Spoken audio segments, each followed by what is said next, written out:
I've had many experiences over my life, as have most members of my family, going back at least four generations, from close encounters with greys, really unusual creatures that sort of echo mythology. Oh, Um, wow. a lot of UFO encounters, basically non-stop for years and years, all over Australia. My family has basically, for lack of a better term, been plagued by really strange encounters.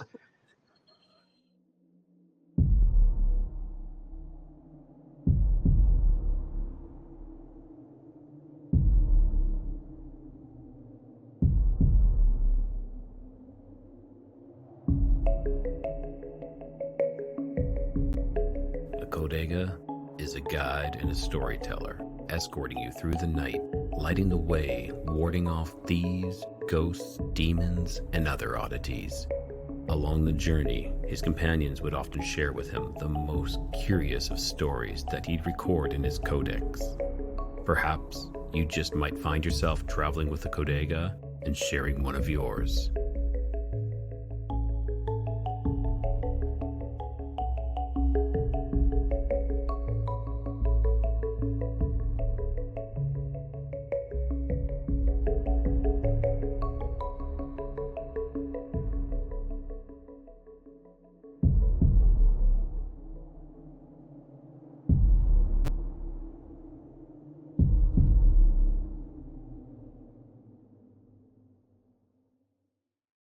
All right, everyone. Welcome to Codega's Codex of Curiosities. It's been a great couple of weeks. We've got a ton of guests, and it's just been a fantastic time. And I really want to say thank you to all my viewers, my listeners, and to my guests as well for making this what it is. I also want to say, if you are listening, like audio version, please subscribe to the YouTube channel. There are way more content. There's a lot more content that is in the YouTube channel than what you're getting on the audio. So if you're okay with missing out, stay listening, just listening. But if you want some more great content, make sure you subscribe to my YouTube channel. Click that like. If you're new here, subscribe and have the bell hit for notifications to stay up to date on all of the new content. And on that note, I have to say also, if you are watching on YouTube, make sure you subscribe, because about 85% of you are not subscribing yet. So make sure you subscribe, like, and comment, and make sure you watch to the end of the video, for some extra content at the end of the video. I also want to say a shout out to my good buddy, Matt Emch. Matt is having is in the he's not doing too well in the hospital right now. So I just want to make sure, if anybody's listening, send your prayers, and that would be fantastic. But on that note, tonight's episode is all about UFOs, but where the UFOs from the down under. So we're gonna bring on Sebastian, and we're gonna hear what he has to say. Hi, I'm Sebastian. I'm a UFO. Hi, sorry. Hi, I'm That's all Sebastian. right. I'm a UFO researcher in Australia. I have been for about 15 years. Also an experiencer. Had several close encounters, and I've come to talk with all of you today. Awesome. We really appreciate that, Sebastian. And unfortunately, Sebastian is without a camera. Not a big deal. So it is just a talking icon today. Yeah. So, so Sebastian, tell us a little bit more about what kind of research you are doing. Well, I focus on anything UFO related, but I also research, aerial phenomenon, maybe anything to do with Bigfoot or Yowies, basically anything, you know, supernatural, really. I really like to focus on the nature of consciousness. I believe that's um, connected deeply with all of these things, and relates to essentially everything involving the supernatural reality that we experience. Well put, well put. I agree totally. I believe our consciousness has an effect on the supernatural, and it could be a positive or a negative effect. Either way, it depends on how you react, and you know, are you based in fear, or are you based in love, or how are you based? And that will affect the outcome or what transpires. Yeah, I agree. I agree. It appears to be probably the most important thing, even more important than actual encounters themselves. Great, great. So, Sebastian, why don't you start off with perhaps maybe one of your own experiences or a little bit of the research that you've done, and let's jump right into it. Ah, sure. Well, I've had many experiences over my life, as have most members of my family, going back at least four generations, from close encounters with greys, really unusual creatures that sort of echo mythology, Oh, um, wow. a lot of UFO encounters, basically non-stop for years and years, all over Australia. My family has basically, for lack of a better term, been plagued by really strange encounters. That is Um, great. That is awesome. Oh, and sorry, I think I overlooked something. You have a website where you are that you've put together a lot of this information. Do you want to tell our listeners and viewers where they can find that as well? oh yeah, I have a UFO reporting website that I help run, ufosaustralia.com. It basically focuses on UFOs and aerial phenomenon in the southern hemisphere, and relies on personal encounters and experiences. If you do decide to share your experiences, they're totally anonymous. They'll never be shared with anyone. We're basically attempting to make heat maps of encounters, and essentially just try to figure out what's going on. Interesting, interesting. Very, it sounds like you're really trying to get to the bottom of it and just trying to get some answers. I know a previous guest we had on a couple episodes before, Shell Costa. She was all about the statistics and trying to figure out what's going on as well in the U.S. So you're doing your part in Australia. That's great to hear. Yeah, yeah. We really enjoy our work, and we tend to focus on the southern hemisphere, but we'd be happy to take experiences from essentially anyone in the world. Awesome, awesome. So now, why don't we? Yeah. So you said you had a ton of experiences. Let's maybe we'll start in timeline chronological order, if you don't mind. Let's hear some of those experiences that you've had. Yeah, sure. Well, essentially, the first encounter that I remember purely by myself and not with other family members was in about 2004. It was summer in Australia, so it was really hot. The front door was open. Um, there was a bright light shining outside, um, and my attention was drawn outside for some reason. I don't even really remember why, but I just started staring at the door. And then essentially a little grey alien, I assume, walked past the door, and continued into my backyard, which was a large yard with a ring of trees in the middle of the yard. And this, I didn't know what I was looking at. Being 14 years old, I jumped up straight away and wanted to investigate. And then as I approached the door, another one ran past the door. It looked as if it looked very strange. It had long, lanky arms, short legs. It was completely naked. Its head was bulbous, as if somebody had tied a rubber band around it. Like, it had a very distinct curvature in the middle. Okay. At that point, I realized that I was looking at something that I hadn't seen before, and followed it outside. And um, I was feeling quite brave at that moment, until Yeah, I went yeah, of outside and course. realized that they were. Yeah, yeah. Well, you know, again, being 14, I wasn't really afraid of anything, but I soon learned my lesson.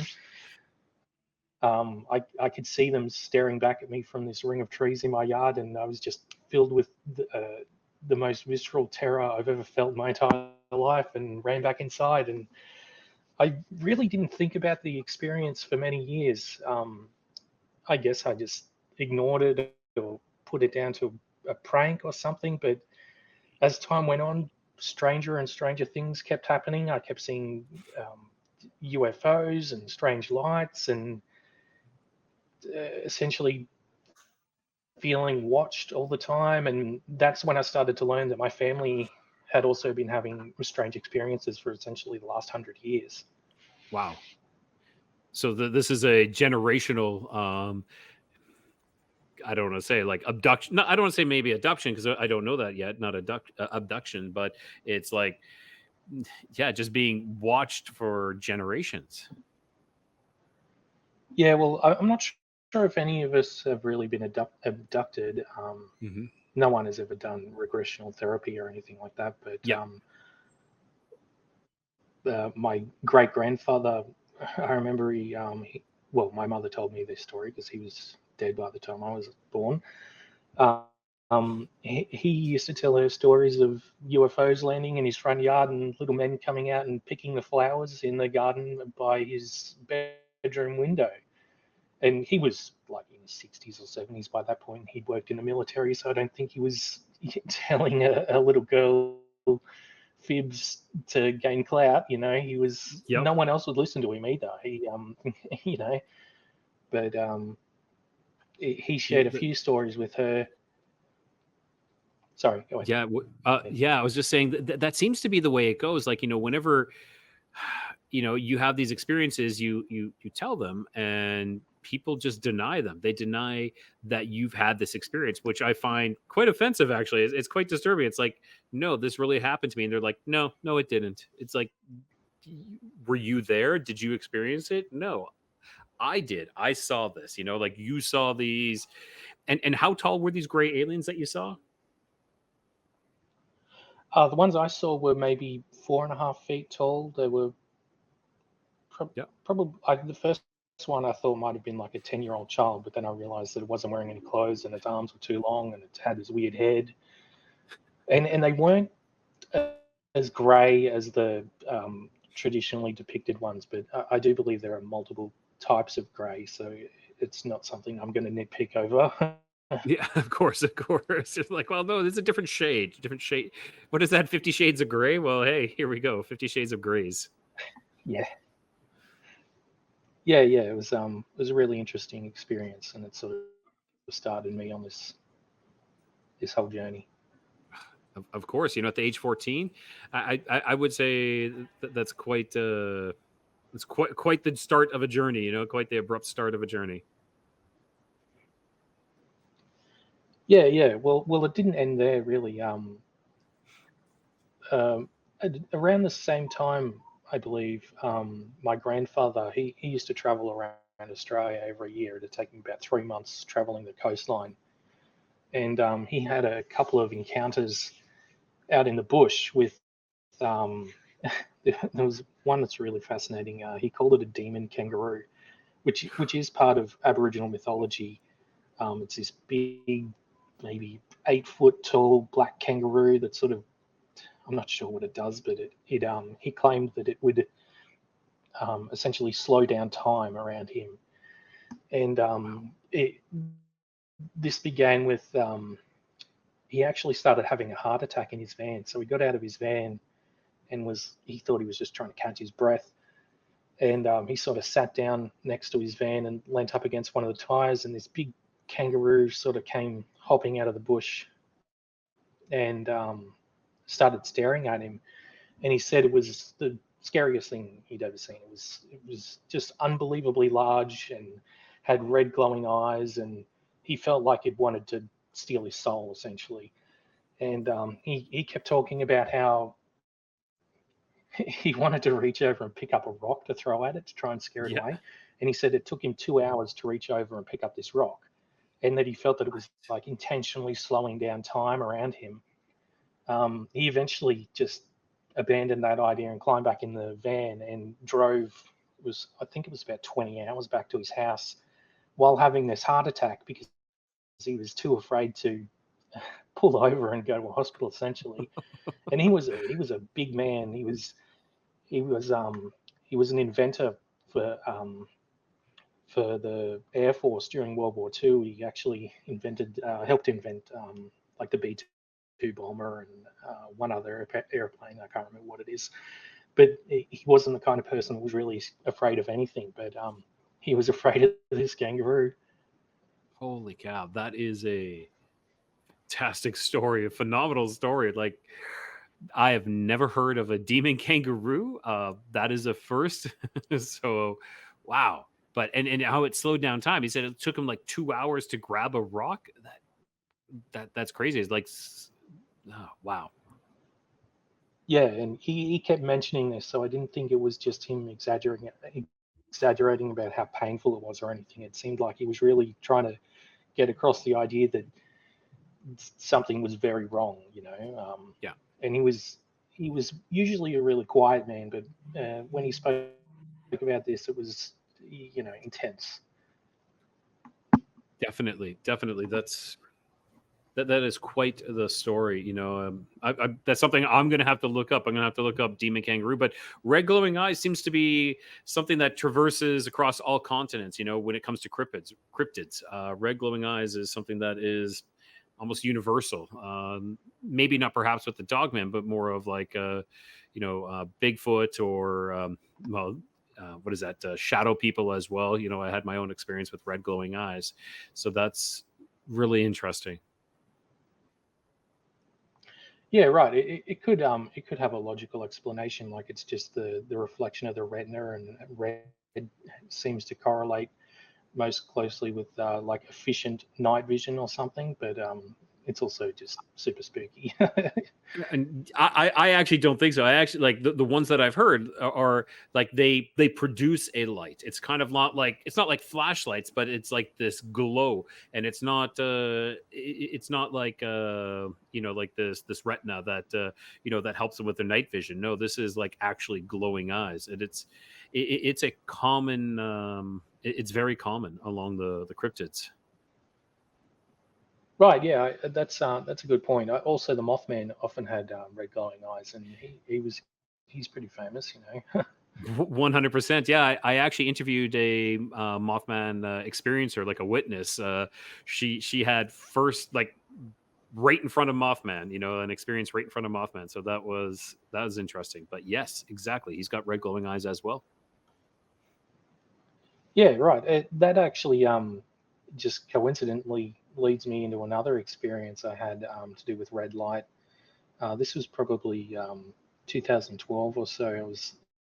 I was living out in this we call them granny flats. I don't know what you call them. It's like a small apartment out the back of a regular house where it's sort of just a kitchenette and a bedroom and a lounge room, little tiny house. Yeah, Um, yeah. I don't really have a name for them. Maybe like the nanny flat or something like that. But yes, I know exactly what you're talking about. yeah, right. Well, this particular area I was in, it was probably the most densely, I don't know how to say, UFO spotting area I've ever lived. My cousin and my brother were also frequenting this granny flat. We play video games together, and we'd go out in the middle of the night and spot UFOs. And almost every night we would see multiple lights in the sky that were not satellites, not meteors, not planes. They weren't blinking. They were like bizarre lights. But Hmm. this one night, it was about 3 or 4 in the morning, from what I remember, and I was playing playing a video game on a laptop with my back facing to these very large windows that sort of went into the yard, and the yard was all cemented in, concrete in, with big, tall, 8 foot metal fences. They're solid fences. They're called color bond fences. Okay. So nothing could get in and out of the yard. It was very enclosed in and not very big. But suddenly, this bright, intense red light sort of filled the room. It was the almost exact same color as brake lights on a car. So I thought somebody had backed a truck up into the yard or something. It was right behind my head. It was extremely bright as well as a flashlight in your eyes. And Of course. I immediately jumped up and started looking around for the source of this light, which, if you've ever looked for the source of a light, you know it's very easy. It's the brightest point, but I couldn't seem to see where this light was coming from. And I ran up to the window, which had like a mesh on it. So I pushed my head against the mesh so I could see out into the yard. And it didn't appear to be coming from anywhere in particular. Yep. And I sort of turned around and surveyed the room and thought, like, maybe it's coming from inside the room. That's when I realized that the light wasn't casting any shadows on anything. I could sort of see under the desk, and it was all perfectly illuminated. I couldn't see, like I was trying to find the direction of the light by the shadows, and I realized there weren't any shadows to this light. It was just everywhere. And it lasted for about 10 or 15 seconds, I think. It's a bit hard to tell when something crazy like that happens. Yep. And then as the light started to fade, I realized that every animal in earshot was just going crazy. I had 3 dogs, and they would bark at something, so you'd often be overwhelmed with the sound of barking. But then I realized I could also hear sheep and horses, and I think it was goats, just animals. I could hear cats meowing. Just every animal within, I don't know, 200 yards was just going bonkers. Wow. And it sort of moved away in a direction. I was sort of living in an area where there was lots of farmland, so I could tell that animals in one particular direction were making noises while the other ones weren't. And it sort of went on Okay. for maybe 3 minutes or so, and then it just ended, and it just it blew me away. It was so bizarre. It just came out of nowhere, and I felt like the light was coming from inside my head rather than outside the window. I never found out where it was coming from. It was just very bizarre. Extremely bizarre. Now, when you're saying like this, like was coming from one direction, like the sounds, was it like as if the light was moving and affecting things in that direction? Is that what you're saying as well? Like possibly not necessarily that you saw the light, but the sounds were moving in a direction. That's what I believe. Mm-hmm. Over the many years that I've listened to people's experiences and read experiences, um, red lights tend to make animals um, react negatively. I'm not sure why, but it is common that it makes essentially anything exposed to the light go rabid for a short amount of time and become violent and angry. And Mm-hmm. I think in my head that it was moving away, because I did see the Yeah. light sort of fade, not turn off, Yeah. and I think it was just moving away. But Now, yeah, what do well, it you also what sort of, what sorry, go ahead. sorry, no problem. What do you think this light was? Like there was a light, you saw it. What do you think it was, or where did it come from? Well, I try not to solidify my beliefs, because I think belief is the death of intellectual pursuit. But um, Well put. I, I I do think maybe it was some sort of scan. We use red light in the medical industry to um, sort of look into people's bodies with infrared light and stuff. And I thought maybe there's some sort of connection. There are people that have beliefs that the red light is a form of communication, and that it means it's hostile. But there Yep. are also people that believe that orange light means it's hostile. I think it's all just conjecture, but I do think it was sort of maybe scanning. I don't think it was trying to communicate with me. Otherwise, there's better ways of doing that.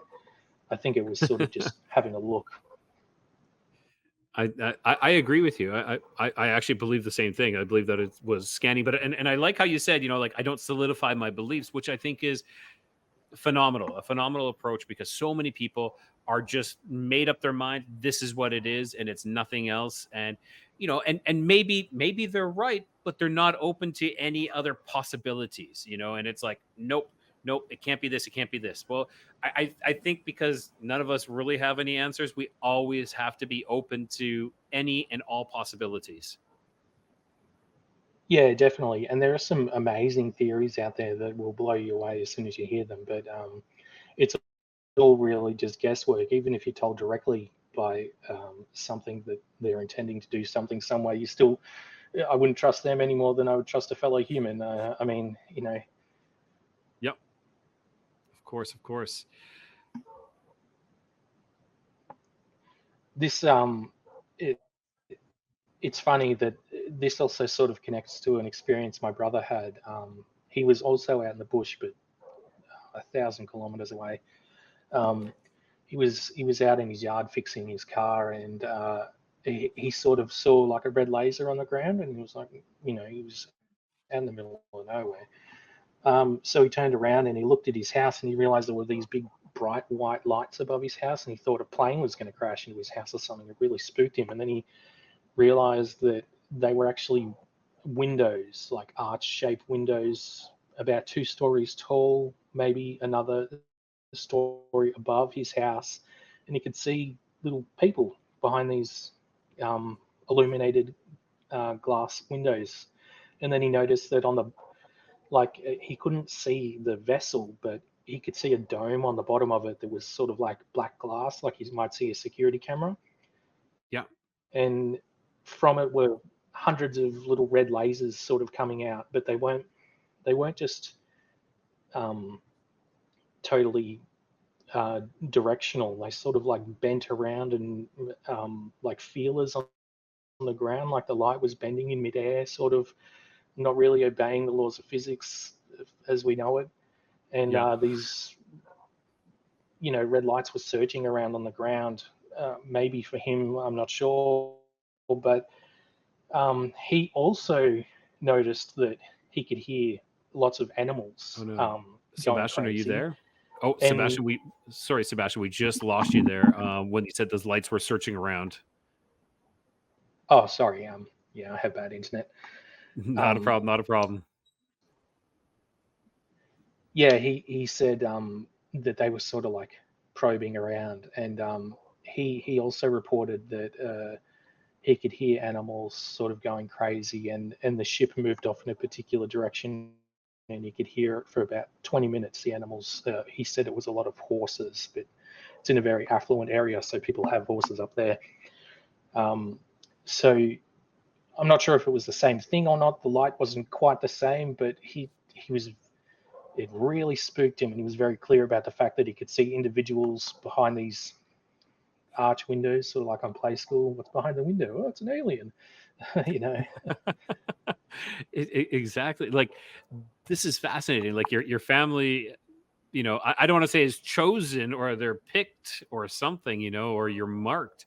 Like it just seems to have you seem to have a plethora of experiences. And like you said, like there was definitely some similarities between your experience and your brother's experience. Of course, some differences as well, but nonetheless. Yeah, well, he was actually also present for the red light I experienced, but he was in another room, and we sort of never really talked about it because we thought it was just, you sort of just push these things aside when they happen to you, and you don't have a clear explanation. Yeah. So it was months later that we talked about it for the first time, but it's just, it's very odd. It seems that our family is being followed, or at least monitored in some fashion, and um, it's probably worth pointing out that a lot of my family has worked in the Air Force at one point or another, and it seems that the Air Force always has some sort of connection with these things, and they appear to be the ones with knowledge about these things. But I'm not sure if it's connected or not. It just so happens that we get to see all these crazy things. Yeah, and those those are fantastic. I know I say it's fantastic because I'm not the one experiencing it, but your experiences are incredible. And so let's continue on from there. Where do we go from there? Well, there was always continuous UFO spotting, even to this day, but not really close encounters. as I would describe them. Although I did see a really fascinating UFO about 2 years ago that it looked like a ball of Mercury. Um, it, it wasn't very far away, so I'm quite certain it wasn't a weather balloon or anything, and it did appear to separate into multiple pieces and come back together. But it was mostly spherical and quite reflective, and sort of just like floated around like a bubble and sort of rotated around its core. And that was really quite close to me. It was probably only 200 meters or so. And this, I'm again probably 900 kilometers away from where I saw the red light. So it just seems to be wherever we go, we see these strange things. It's it's really quite odd. And my uncles have reported incidences. Uh, there's one interesting one from when they were teenagers with my grandfather, the one that saw that bizarre kangaroo. They were all out on a camping trip, and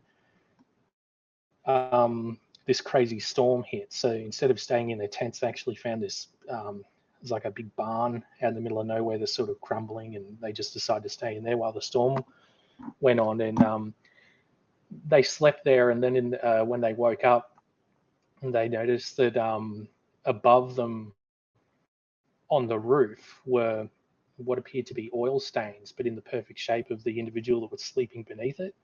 Sort of like maybe they'd been moved through the wood and left some sort of imprint, or maybe somebody was just trying to spook them. I don't know, but that was uh, with my uncles and grandfather, and a lot of those uncles ended up working in the military or in really like I don't know how to explain it.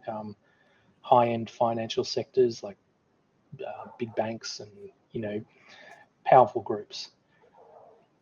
Wow, that's super interesting. Who thought of that possibility, like with these oil stains on the roof? Who was it? Your grandpa or your any of your uncles that said, maybe this happened, or did they talk about further about maybe having any weird dreams or anything like that?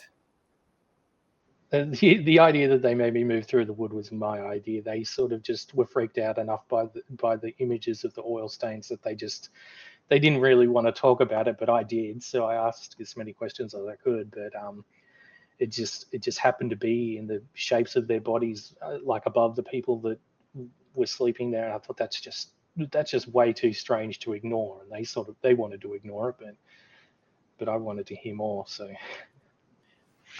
I agree. I would too. I'd be asking a lot of questions, and I I had one previous guest on, Raphael Skits. He talked about being phased through walls and through objects when he was abducted, and he said actually as he passed through these objects, he could taste them. Like there was like it left a taste in his mouth, like when he passed through the plaster or through the wood. It kind of had this slight taste of it as he was going through. It was really interesting as well. So when you said that, I'm like, okay, this sounds there's some similarities as well. yeah, that is interesting. I've never heard of somebody tasting the objects they pass through, but I have heard about people phasing through walls. I think that might go all the way back to is it Betty Hill? I think they got pulled through Betty. the car. Or, yeah, yeah, it's very interesting. Definitely, definitely. And this sorry, let's go back to that Mercury kind of object, UFO. Was it dripping anything? I had another guest, Blake from Mountain Man Explore the Truth. He had seen something that was like this. He says it was like a Mercury fireball though, but it wasn't shiny. It was more of like, it looked like it was on fire, but it was like dripping. It was dripping from it. Did you see anything come off of it other than it splitting off itself? Oh, that's interesting. No, I don't remember seeing it drip, but it did. It like stretched out quite flat at one point, and I was staring at it for a good 15 minutes before it sort of floated out of view. It did look like it was tumbling over itself continuously.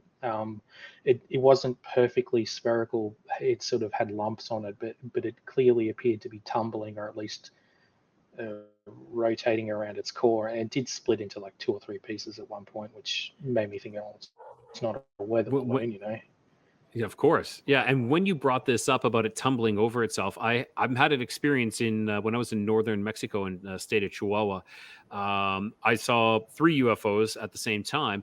Two of them were triangular, small triangular craft that joined up into one, but the other one was something I've only found recently online a video of this. Someone actually had a video of it, and the best way to describe it would be like a plasma cloud. It was clear blue sky, and I see this white object, and I don't want to call it a cloud because it definitely wasn't a cloud, but that's the best way I can describe it. And it was changing shape and like modulating and just like tumbling over itself and just kind of expanding and contracting and just it was fascinating. And it just kind of stayed in this one spot but moved all around. It was kind of moving all around and very, I don't know, delicate like, but just like turning over itself and everything. It was really fascinating. That's very interesting. I've actually heard quite a few encounters of ships that look like non-corporeal, sort of maybe glowing a blue light, but almost transparent. And these ones always appear to change their shape, maybe because they're fourth dimensional, or they're sort of like quote out of phase. All these terms are just from science fiction shows, but they seem to really represent what we're seeing. It it makes you think what kind of technological advancement these things have over us. I I totally agree. It's like, we take these terms from science fiction, which seem to apply to what we're seeing. It's the best terms that we can find, which is strange. I find science fiction sometimes is almost a predictive programming or a precursor to what's really out there, or someone's tapped into something else, maybe into the ether, and they know something even though they don't know it, and they create something, and in real life it gets created then, or in real life it manifests. Yeah, I really do like the idea that creative talents are sort of influenced in a particular direction to sort of represent reality in ways that are inexplicable just through regular language, but are well shown with entertainment medium.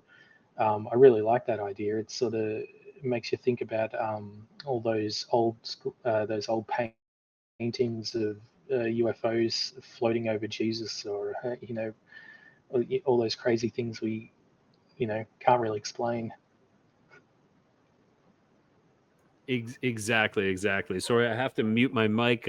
I record on the rooftop here, and one of the neighbor's dogs is going bananas. Maybe because we're talking about UFOs. Maybe I'll see a red light show up and start scanning me here. But one of the dogs is going a little more crazier than normal. But yeah, I think somehow we are maybe, I don't want to say implanted, but just get some downloads, or we tie into some sort of universal consciousness that is where things are already created, that no matter the time, everything is created now, and we're able to tie into that, and maybe that is where imagination and creation tie in together, and we create some things. Yeah. I'm glad you're open to the ideas of predictive programming and whatnot. I think that things are a lot more complicated than we think they are, and we're sort of at the bottom rung of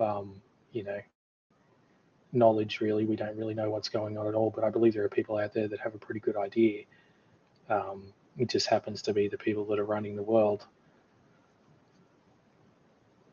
Exactly. Yeah, it is, and a lot of people deny that. They're like, "Oh no, that's not." I'm like, "Are you kidding me?" Like it's there right in front of your face, and people will. It's like the same thing when you see a UFO and no one else wants to see it, and they deny it, and it's like it's right there. Even if they're standing there, they don't want to go look. I had an experience when I was younger where I had I had found some very large tracks. We'll just say that. I can't say they're Bigfoot or not. I was maybe 12, 13 years old. And I was trying to get my dad and my sister to come look, but they wouldn't. They would not come look. They're like, no, no. And it's kind of like this denial. Like, if I don't If I don't go and I don't see it, then my world view and everything about my world stays the same, and I don't have to, change my outlook. I don't have to believe that there's more out there than what I really know. So I think that happens where people are like, nope, nope. They deny it because they don't want the world to come crumbling down. When in fact, the world that they have is just a facade, anyhow. Yeah, yeah.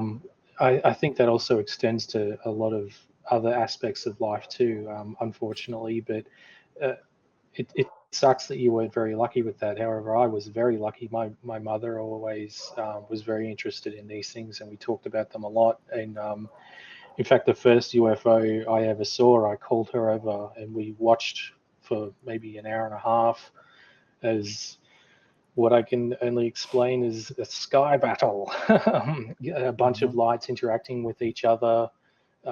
They appeared to be making like links between each other, like a beam of light between 2 points, and one would flash and go out. And there were also what appeared to be, I guess, projectiles go from one of these lights to multiple others, and a lot of them would flash and disappear, and some would come back, and they'd go from one side of the horizon to the other in maybe 5 or 6 seconds, but they were clearly far enough away that they weren't planes or anything. You that was just it was really just lights in the sky shooting at each other. I guess I don't know what else to how else to explain it. And this went on for an hour and a half, you said? Yeah, yeah. This was back in 2008. Near north of Brisbane, which is a pretty densely populated area. But a lot of people don't really stare up at the sky in the middle of the night. But I just happened to have been leaning against the screen door trying to get cool air because again it was summer, and in Australia it's about as hot as it can get. And I sort of just started focusing on the sky and realized that these stars were interacting with each other. I don't really want to like say they were shooting at each other or anything. That seems a bit primitive, but they were definitely interacting with each other in a bizarre way. Well, it definitely sounds like they were shooting. It kind of reminds me of like some sort of Star Trek battle, when you got like the phasers and then you have like the torpedoes kind of thing. Uh, Sounds like that. Is that why you went with the picture over, like the Normandy picture here as your profile picture because your camera's not working? Is it something to do with that? Um, no, actually, it's just pure coincidence. I just really like this event in 1561. It just shows that we've been seeing these crazy things for so long. I'm sure hundreds and hundred years before. The Romans used to talk about flying shields, following them into battle and observing their battle. And I mean, a flying shield just sounds like a flying saucer to me. But we've been Exactly, seeing these exactly. things for as long as we could. Yeah. Yeah, this is, but that's fantastic. Like an hour and a half experience is a long experience to be witnessing something, And were there I'm not doubting that you saw this, but were there any other reports? Were you able to look into that to see if there was any other reports in 2008 in Brisbane of people witnessing the same thing? No, I never really. Honestly, I never really even attempted to find out. I sort of just chalked it up to like a personal experience.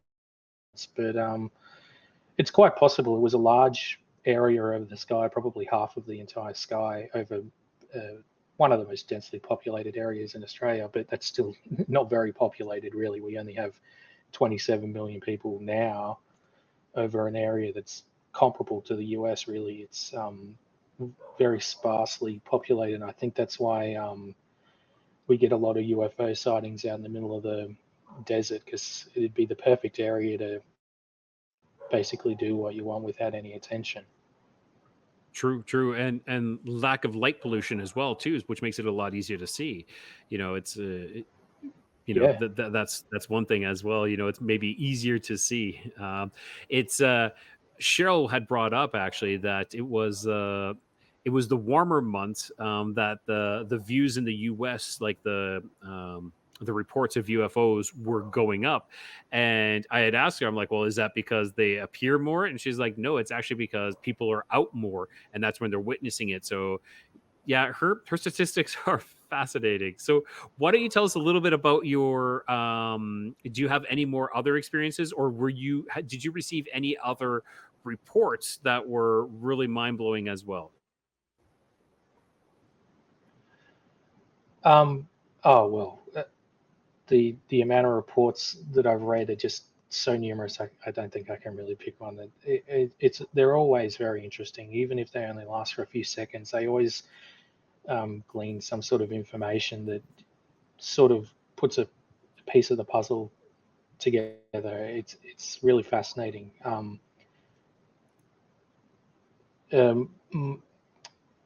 well, I sort of did have another personal experience that's quite strange, but it sounds crazy again. It was We're actually in the talking same about we're room, talking but about UFOs and a sky battle and red lights, and it won't be crazy, or what is it, a demon kangaroo? I think this is what the show is about. The strange, the unexplained, the weird is what it is. It's so let's hear it. all right. Well, this actually happened in the same room as that red light. Probably, I think it might have been about 2 or 3 weeks beforehand. I'm not sure. I never write anything down. I know I should, but I don't. Um, I just happened to be watching something about aliens, and I sort of it's such a weird thing to talk about. I had this experience that I can only describe as an epiphany, like a true epiphany, not just a aha moment, but um, it's sort of I sort of had this feeling come over me. I stopped being able to control my body. I know people are going to say, think that this sounds like a seizure, but I've never had seizures or anything. It's not like that. Um, I sort of slumped in my chair and I sort of felt this weird um, pressure in my head. Maybe is a comparable word. And after a moment, it just sort of felt like I was being electrocuted, basically through my brain to the rest of my body, and I felt euphoria, and I felt like my brain was just exploding with information, and then all these different connections being made, and I sort of came away with the idea that, like how the Buddhists talk about interconnectedness, and everything is sort of this tapestry, all connected, all throughout the entire universe, and it sort of just came over me in such a profound way that it literally paralyzed me. Like I really don't know how to explain it in words that make sense. It's sort of like I was downloading information, and it lasted only maybe like 5 or 6 seconds, but it was so profound that this is when I really redoubled my efforts into sort of exploring the subject, because it changed the way I think. I've become a different person since then. I'm much more open to like crazy ideas, really, and sort of I'll never poo-poo somebody's experiences. I'll always listen, even if they're like the craziest person you could possibly imagine. I'll happily listen to whatever they have to say without any judgment. I'm not going to judge anybody about anything, but I don't know if I would have before this experience, but it definitely changed the way I think entirely. It was really, I know it seems like such a small personal experience, but it affected me in such a profound way that I have to include it in my top 10 of personal experiences. I think you're muted. I'm sorry, I keep muting it. I just don't want the dogs to be heard, and then I forget. But yes, thanks for telling me that. But yeah, it was like Nikola Tesla talked about connecting to the ether, which was like this collective consciousness, like this.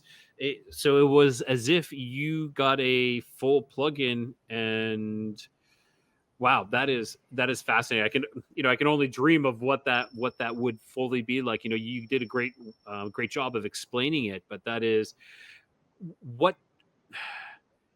So you said it was like 5 to 10 seconds.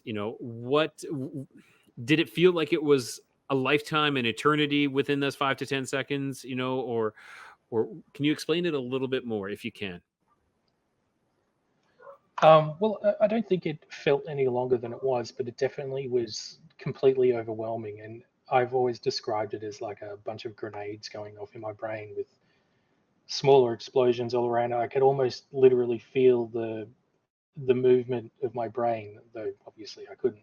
But it definitely felt like it was such a bizarre feeling. I mean, how do you explain color to somebody that's never seen color? It was a new sensation, and it was just overwhelming. And it appeared to be intentionally imprinting this idea of interconnectivity, the the Buddhists talk about. Sort of everything's connected, and it's sort of yeah. I mean, I don't think it lasted very long, but I did almost fall out of my chair, and I couldn't move my arms or legs or anything, and I was like, it it felt like I was being electrocuted. I felt like I was definitely connected to something other than myself. Wow, that is so fascinating, and you know, I can only dream of having that experience myself. That sounds just amazing, amazing. Well, so Sebastian, is there anything else you want to tell us? Like, did you say you also had like a cryptid type of experience or something like that, or was that were you talking about your grandfather? Um, I have had cryptid experiences when I was really young. I think my family saw what could I think you guys call it Bigfoot, but we call it a Yowie. They're different here. They've got like sort of bird legs. They're kind of more like an owl than an ape. Um, and it appeared to be following our car. It was running beside our car. We're going like 80 kilometers an hour. It's probably like 40 miles an hour. And it was moving through the bush with ease, sort of like jumping between trees. And it followed us for, I don't know, maybe 15 kilometers. It was definitely interested in what we were doing. And I guess that was the first experience I ever had. I was really young. My mother remembers it better than I do. I was probably only like 5 or 6, but that was the first experience, and I do think that maybe these things are interconnected. I've always had this interesting idea that cryptids are a kind of like a, you might call them buoy, but we call them buoys. Like they're sort of like information gatherers for interdimensional beings. They sort of Hmm. maybe like represent um, like a monitoring system that's sort of all around the world. Like you know how whales can communicate over large distances, like half the planet. I've always had this idea that maybe these things are capable of more than just being these crazy weird animals we see, and I think all these things are interconnected to some degree. Fascinating. And I do agree with that interconnectivity as well. Like there are numerous accounts of whether it be craft in the sky, or glowing orbs in the forest, and then Bigfoot. That it happens so much that it cannot be ignored. And I know there are groups out there who do ignore it. They're like, and they call it woo, and they're like, no woo in this one. Bigfoot is a blood, flesh and blood animal, and that's it. Any of this other stuff is completely unrelated. Um, I agree that it is totally connected. I agree that it is connected. Now, can you? So, how did you say that again? A Yowie? Yeah, Yowie, they're Can different you than describe Bigfoot, that? although I think they're. Yeah.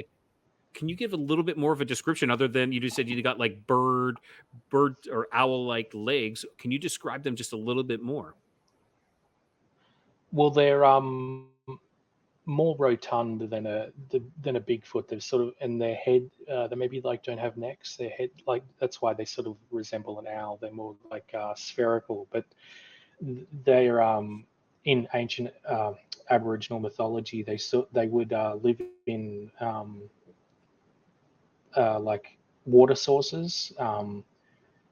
and the idea was that you don't go drink from somebody else's water source because a Yowie will jump out and get you. Um, and they were sort of like guardians and would protect particular groups of people from other groups of people. But Hmm. they also have like really large eyes, like way too big for their head, sort of thing. And I mean, there are stories of them going back 40,000 years, like Aboriginal mythology. It's called the Dreamtime. Um, it goes back at least 40,000 years. There are cave paintings that go back 70,000 years. Uh, I think Australia might have some of the oldest cave paintings and stories in the world, but it's all passed through words, not writing, so it's difficult to sort of pin these things down. But Well, another interesting, sorry, no, go ahead. Please go ahead. Fascinating. You are um, full of information, and it's fascinating. Every bit of it. well, it sort of made me think of another thing. There's jumping out to get you. There's this area, I think it's on the Gold Coast, where there are these bouncing stones. I'm not sure why the stones bounce, but they're black stones, and people used to take them home, but they sort of had to tell people to stop doing that. But in the dream time, if you went out onto these rocks, the big black jagged rocks by the ocean, if you went out there alone, a reptile man would come out of the ground and take you, and it might, you know it's very old depiction of a reptilian, which I think are probably, if they are here, have been here a lot longer than us. So it's just very interesting. Totally, yeah, and it's crazy how these reptilians always seem to be like these stories of reptilians always seem to be stuck around, and I think it would be pretty ignorant of us. Like one possible explanation, and I've heard this, is that one species of the dinosaur evolved or adapted so well that they became sentient and smart, and they evolved into that. That was one theory that I've heard, and it's like, well, if they've been around for millions and millions of years, why not? Why could that not happen? Be pretty ignorant of us to say we're the only sentient species that's ever walked this earth, considering this earth is what I think they said 8 billion. Or I don't know how old it's supposed to be, but something like that. It would be pretty ignorant of us to believe that we're the only sentient species to be on this earth. Yeah, I like that idea that they've sort of evolved from the dinosaurs. It's neat. Yeah, there's something else about the dream time that's really interesting. They talk about a time before the moon was in the sky, and I've noticed that some of the really old religions talk about there not being a moon, and it's actually how the reptilians sort of they moved to the moon, and they sort of monitor us from there. But a lot of them still appear to live under the ground, as well as like the Hopi Indians believe in the ant people that live under the ground, and there's a hollow earth theory where there's another world beneath our feet. I also find that really interesting. I find it all fascinating. I really like the whole subject. I agree. I agree totally. Like, with the cave systems that run through the U.S., you know, it's not far fetched to believe that there is actually a hollow Earth because of all these cave systems that run for hundreds of thousands of miles. Which is also peculiar if you look at missing 411. When you start to look at the missing people in these parks, really line up to these cave systems as well, which kind of is that Bigfoot? Is it the reptilians? Is it the ant people? I don't know, but it's just another piece of the puzzle, and it's kind of crazy. Whenever you get one answer, you seem to build up more questions. You get one answer and four more questions for every one. Yeah, exactly. And the hollow Earth need not be some crazy theory where there's like a sun inside of the Earth. It might just mean that there are sufficient cave systems for other creatures to live, totally independently of us. Exactly. Exactly. Like some people, like they don't want to believe it because they like, oh no, there's no such thing as some sort of sun or something, heat source or light source underneath. But well, there is these cave systems. You if you see that, well, you do believe that there is some sort of hollowness below your feet, and guess what? That is hollow Earth to an extent, to a degree. Yeah, yeah, and it sort of reminds me of the idea that there are these giant cavernous machines under the earth. I don't know if you've heard about this theory about the like the soul trap idea, that we're essentially our souls are trapped here on the earth, and the light when you die sort of draws you in, and your energy is harvested and you're reincarnated against your will. A lot of ancient religions believe in reincarnation. I'm sure there's something to it, but the idea is that there are these massive machines under the earth that are like hollow buildings, essentially, occupied with grey aliens and reptilians, and they sort of just live in these manufactured zones beneath our feet and control our lives like we're like a rancher controlling his cattle from, you know, from beyond the view of the cattle. Wow, that's fantastic. I have heard of the moon being the light that we see, and it is like a capture, like, it's about reincarnation, kind of along the lines of what you're saying. And the moon is the white light we see, and that is where we get reincarnated and we get brought back for exactly what you've been saying as well. Yeah, a good extension onto that theory is the idea that this is a really uh, crazy theory. It's called the black cube of Saturn theory. It's the idea that the planet Saturn, which was always worshipped as like the materialistic god, sort of generates a false reality that's imposed over the genuine reality that we're supposed to be experiencing here, and the frequency is sent out via the rings of Saturn, and that's sort of reflected back to us from the moon, sort of intensified, and they use the moon as a base where they can sort of alter reality and change things to fit their purposes. And I mean, this is going really into the deep end. It's basically as deep as you can go, I think. I am completely open to it and hearing from it. I think it's fascinating. Like you said, like the moon wasn't. There's a lot of historical. What you're talking like from many ancient civilizations saying the moon wasn't here before, and I've heard that before too as well. That the moon is maybe some sort of starship of sorts. Um, like a planetary type of starship of sorts. When they and I'm it's not that I believe the moon landings happened, but they say when they landed on the moon, it rang like a bell, and it kind of Yeah, goes to that belief that it's hollow and metal as well.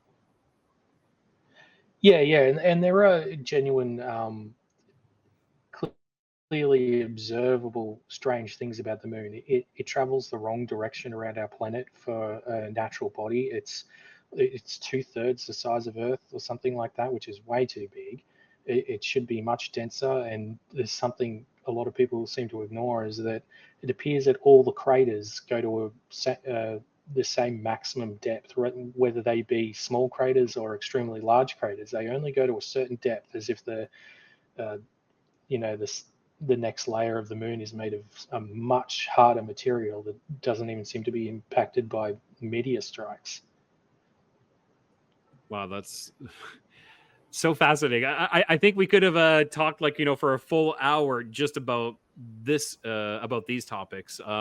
Sebastian, I want to thank you so much Yeah, for sharing all your experiences and your information. A question, one last question is, why do you feel that your family? Why do you feel it's your family that is like, I don't want to say targeted, but is like marked? that's such a hard question for me to answer. I don't in any way want to appear that I feel myself special or different from anybody else. I think we're all essentially the same entity in multiple bodies, but a lot of my family has been in extremely high positions of power. I can trace my lineage back to Knight Templar and Teutonic Knights, and um, princes and kings of Prussia, and just all the way down the line. My family's been in the military or in extremely high positions of power. I'm basically the black sheep. I'm the only one that hasn't done anything with their life, really. Um, I just maybe I don't know. I mean, I don't want to say like we're genetically altered or anything. That's too much for me. But I think maybe we are being observed like as a lineage because it Hmm. just goes back all the way to the top. I don't know really. Other than that, um, maybe it's because we have such a mixed genetic bloodline. We're really mongrels. We sort of come from all over the world, really. Maybe we're just like a good template of humanity. I don't know. Like I really can't think of anything. Wow. Well, Sebastian, I want to thank you so much for taking the time, meeting with me today, and divulging all this information, and all these experiences. So, why don't you tell our listeners and our viewers one last time where they can find you, and your website for sure. Yeah, thank you so much for having me. I really enjoyed this. The website I help run is ufosaustralia.com. Feel free to leave experiences and sightings from anywhere around the world. Keep in mind that everything will be private and no information will ever be given to anyone without your consent. We're not closed-minded. We will listen to anything from anywhere. Basically, we just want to learn more. We just want to know what's going on. And definitely, you definitely come across like that you're just wanting to learn, and you know we have to all work together to try finding out exactly what these are, and just to get some answers. Yeah, yeah, exactly. Yeah, thank you for that. All right, no problem. All right, Sebastian, I want to thank you again for being part of Codega's Codex of Curiosities, and I wish you all the best. Thank you. You too. All right, guys, that was Sebastian, and I want to definitely say thank you. All the way from Australia, making time for us, and a wealth of knowledge and a plethora of experiences as well. It was mind blowing. You know, one after the other, after the other, after the other, and demon kangaroos to Yowies to the dream time. I couldn't ask for anything more. That was a fantastic guest. So again, everyone, I just want to say, make sure if you're liking our videos, make sure you like and subscribe. Also share these videos. All right, so let's do one little housekeeping before we sign off for the night. Click that like. If you're new here, subscribe and have the bell hit for notifications to stay up to date on all of the new content. All right, with that, everybody, make sure you keep your curiosities wandering and always keep the light lit.